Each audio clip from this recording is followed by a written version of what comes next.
দেবীপক্ষ শুরু হয়ে গেছে। এই সময় কলকাতার সবথেকে গুরুত্বপূর্ণ ও আকর্ষণীয় জায়গা হলো কুমারটুলি।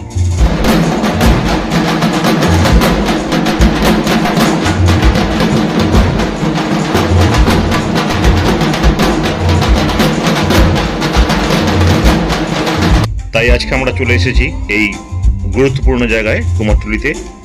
আমরা ঘুরে ঘুরে দেখব কুমারটুলি এবং তার সঙ্গে আপনারাও আমাদের সঙ্গী হবেন। তা চলুন দেখা যাক কুমারটুলির যে বিভিন্ন স্টুডিও আছে, সেই বিভিন্ন স্টুডিওতে বিভিন্ন রকম দুর্গার মূর্তি তৈরি হচ্ছে, সেগুলো আমরা এক এক করে দেখি।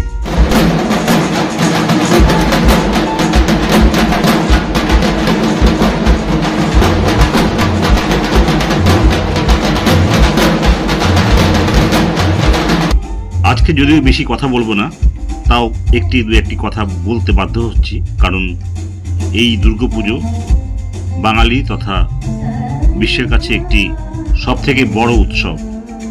সেই উৎসবেরই আতুর ঘরে আজ আমরা উপস্থিত, অর্থাৎ কুমারটুলিতে আমরা সবকিছু দেখব, জানবো, আর তার সঙ্গে কিভাবে আসতে হবে এখানে সেটা আমরা জেনে নেব একটু পরে।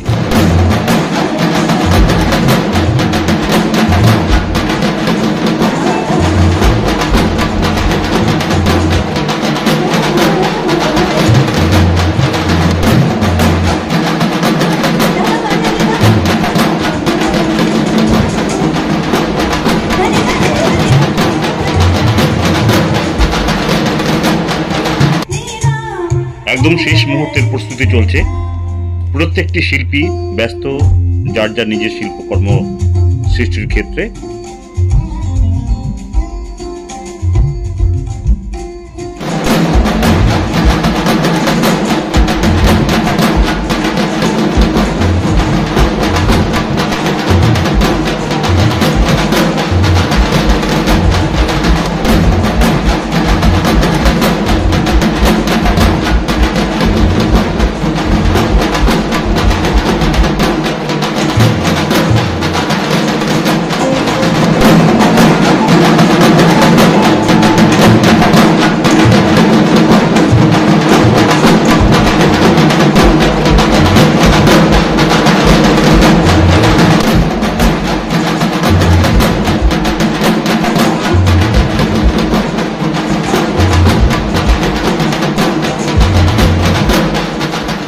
একই সঙ্গে চলছে ছোট ছোট হাতের কাজ।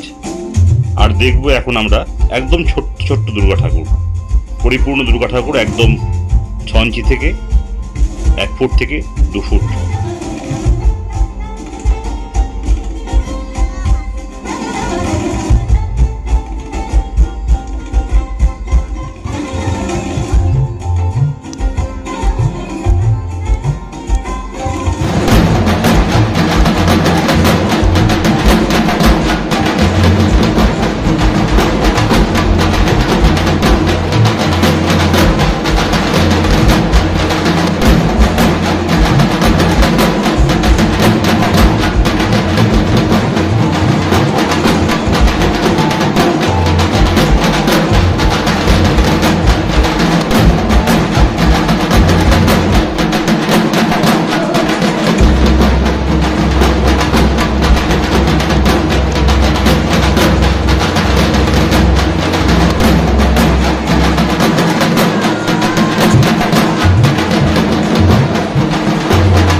এখানে দেখছি একটি অন্য রকমের মূর্তি, মা দুর্গার জায়গায় শিব।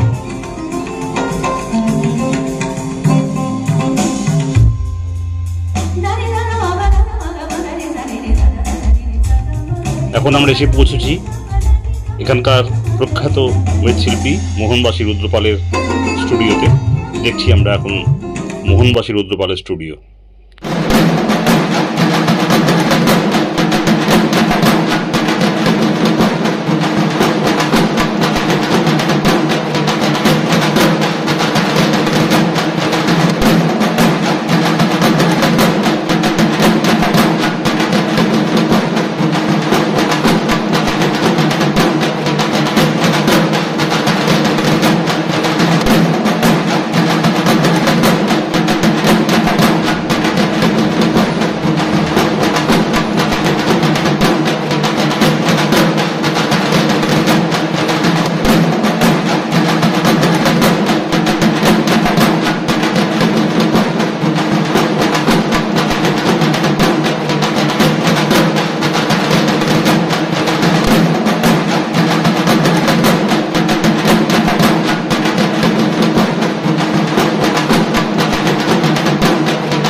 এখানে আসার সবচেয়ে ভালো উপায় হলো মেট্রোতে শোভাবাজার সুতানগরীতে আসতে হবে।